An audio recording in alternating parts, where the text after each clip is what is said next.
How's it going, everybody, and welcome to the newest episode of Schmoedown Central, episode 10 coming in here. My name is Brad Thomas, I'm your host of Schmoedown Central, and there were 3 matches this week, 3 big matches, so let's get into that. A couple of them were number 1 contender matches, so let's start with the one that happened on Tuesday.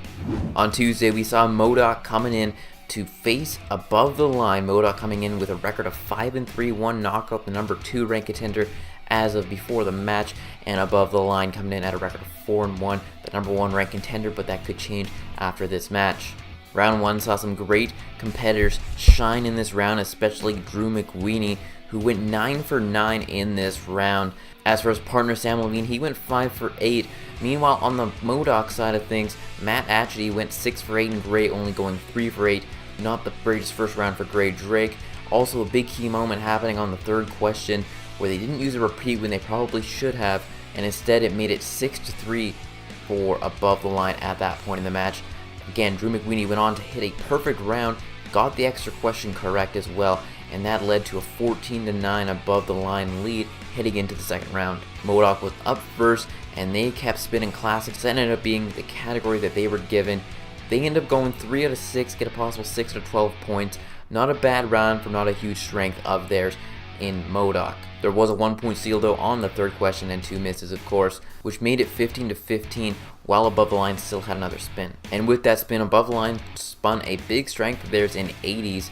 They end up only going 4 for 6 though, a little surprising being as it is one of Drew McWeeny and Sam Levine's strengths. They get a possible 8 out of 12 points, misses on questions 3 and 4, but unfortunately no steals for MODOK, which could have helped them out greatly had they been able to do so. This led to a 23-15 lead for Above the Line heading into the third and final round. MODOK was up first, Gray Drake answering the Disney category, and she got that one correct.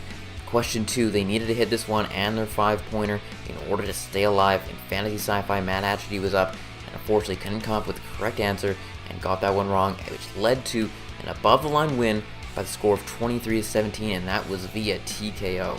Above the Line improves their impressive team record to 5-1 with 1 knockout.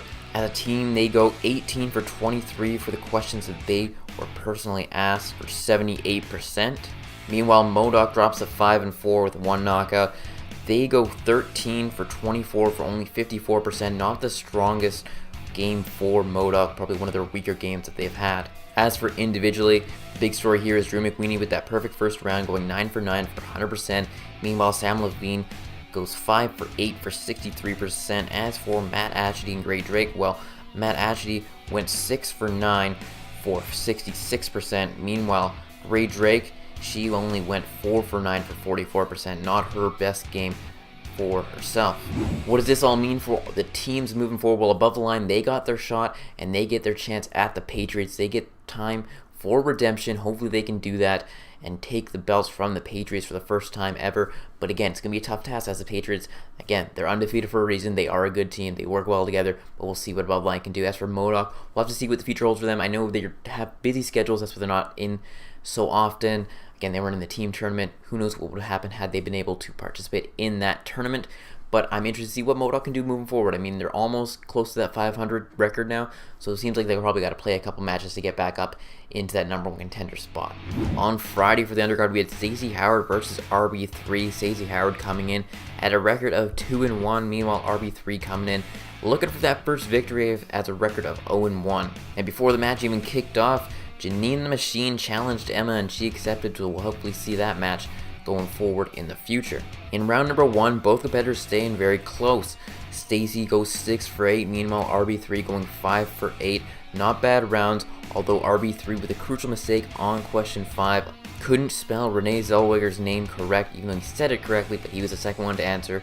That's the reason we have the whiteboards, and it didn't go RB3's way there. In round number 2, RB3 was up first, spinning Pixar movies. He sticks with that category, goes 4 for 4, gets a possible 5 out of 8 points. Probably should have went to multiple choice on a couple of those. He probably knew the answers, but he had to go there just to be safe. Sometimes the safe play works, sometimes it doesn't. Again, leaving a couple points up on the board that he probably could have had.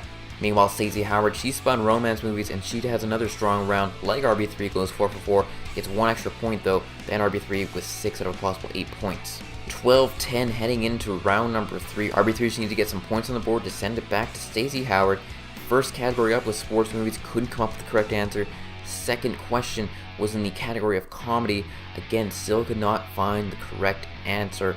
Third question in the category of Brad Pitt, and again, RB3 could not come up with the correct answer.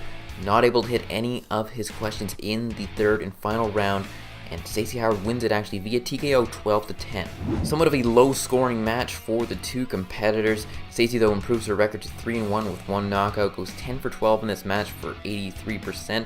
Solid round for Stacy. Would have been interesting to see though what she did in round number 3. As for RB3, drops to 0-2. It was 9 for 15 for 60%. Not a bad game by RB3, just couldn't come up with answers in the third round where a lot of points can be scored.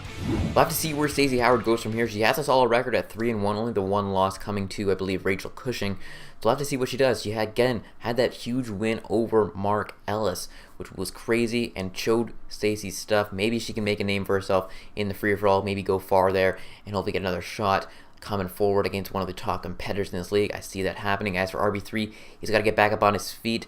I'm interested to see what he can do. Again, 0-2. He's probably got to find one other competitor who hasn't won yet and maybe try and challenge them to get his rank improved in the singles division. Maybe he'll team up with Ace though or something like that. I'd like to see Ace come in here as well, as we saw in the post-game interview. Maybe Intergeeked him for Ace. That'd be interesting to see as well.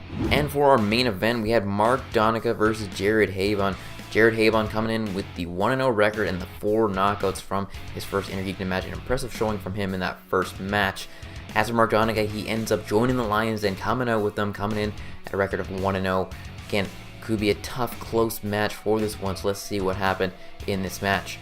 Round number 1 saw both competitors go toe-to-toe, going neck and neck. It was question after question. One person got the lead, then the other person got the lead, and ended up being a 7-7 tie heading into round number 2, and both answering 7 out of the 10 questions correct. Donica was up first. He ends up spinning a big strength of his in Star Wars, but couldn't find his rhythm in this one, as he only gets 2 out of a possible 5 questions correct and a 4 out of possible 10 points. He did miss a couple questions here and also gave up a 1-point steal on the third question to Jared, which led to an 11-8 lead heading into Jared's spin in round number 2. Jared was up and for his first spin, spun the category of villains. I understand his tendency to spin, but on hindsight, of course, it's 2020. He ends up spinning Star Trek on that second spin. Probably should have stuck with villains, but again, can't always look back like that. But he only gets 2 out of 5 questions and gets 2 out of a possible 10 points. Couple misses and giving up a 1-point steal on the question 4. Again, a solid showing considering Jared hadn't seen too many Star Trek movies and he had to go for multiple points on pretty much everything. But again, played it safe and managed to get 2 points out of it and still kept it close with only a 12-10 lead heading into round 3 for Mark Donica. In round 3, Jared was up first, got the Who Said It category, could be a tough one, but ends up getting that one correct with the Magneto answer. Donica was up next, he got Star Trek and he gets that one correct. It was up to Jared to send it back with the Lord of the Rings category, couldn't come up with the correct answer there, and then he got the dreaded weapons, tech, and magical objects, a tough category for anybody to get, and ends up getting that one incorrect as Mark Donica wins this match 14-12. Donica improves his record to 2-0, going 10 for 16 for 63% for questions he was personally asked. As for Jared Haibon, he drops to 1-1, still 4 knockouts, he still has that on his record. He gets 10 out of a possible 18 questions correct for 56%, both of them actually getting the same amount of questions correct, just Donica with those extra points in round 2 was the real key difference maker. What does it mean going forward? Well, it means that Mark Donica is going to go play Jason Inman for the Intergeekdom Championship. My money still is on Inman to defend this belt, as I feel he's more of a well-rounded competitor. I think Donica's got some big strengths, but even in this category like Star Wars, a category he's supposed to be strong in, he ended up coming up a little short in this match, so we'll have to wait and see what happens for that one. But again, if you're betting money on this thing, I'm going to have to go with Jason Inman. As for Jared Haibon, we'll have to see what is in store for him next. He wants to jump in maybe to the teams. He's going to be in the free-for-all as he announced there, so we'll have to see what's up for him. Again, I think he's got a strong future in the Schmoedown, as he is very good in the Intergeekdom. Again, just getting that one weak spot of his in Star Trek. Maybe if he studies up on that, he can maybe go far in the Intergeekdom League. Huge week coming up on the Schmoedown. On Tuesday, we get Team Trek taking on World's Finest. Again, if you're a betting person, I put my money on Team Trek. I think Trek is a more well-rounded team, but World's Finest could surprise us all and end up getting this victory. We'll have to wait and see on April 10th. But on April 13th, the moment we've all been waiting for, the free-for-all is back. It's going to be very exciting.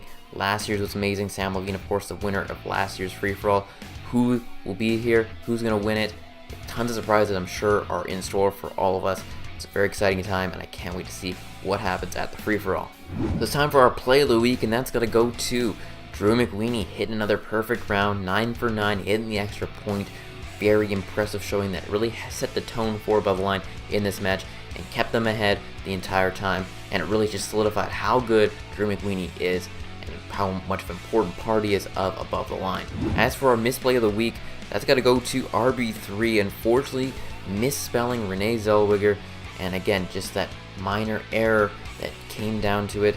Could have maybe changed the tone for it, maybe it rattled RB3 a little bit, who knows, it could have gone any way, and again, RB3 just couldn't quite get the spelling correct, an unfortunate moment for him. But our player of the week, again, it has to be Drew McWeeny. The perfect first round, set the tone for him, kept the lead for him. Again, even though maybe not the strongest second round for Above the Line, it was still an impressive showing from McWeeny. The amount of times he's done this in the first round is pretty much a record, I'd have to say. So, Drew McWeeny, that's why you're our player of the week. So that's it for episode 10 of Schmoedown Central. Hope you all enjoyed this episode. Big week next week. The free-for-all is happening, so I'm excited to cover that. We'll see how long the episode is. Might be a little longer, might be a little shorter. Who knows? Again, anything can happen in the free-for-all. Could be crazy moments. Could be moments of just pure trivia knowledge that is shown. Who's going to be the superstar born at the free-for-all? We'll have to wait and see. Again, be sure to like this video, subscribe to my channel for more videos each and every week. That is it. Talk to you all later. And again, follow me on Twitter, just at 94BradThomas or at SchmoedownCent. I love seeing all the comments that you guys give down in the comment section below. So again, continue the conversation, and that is it. And for next time on Schmoedown Central, I'll talk to you all later.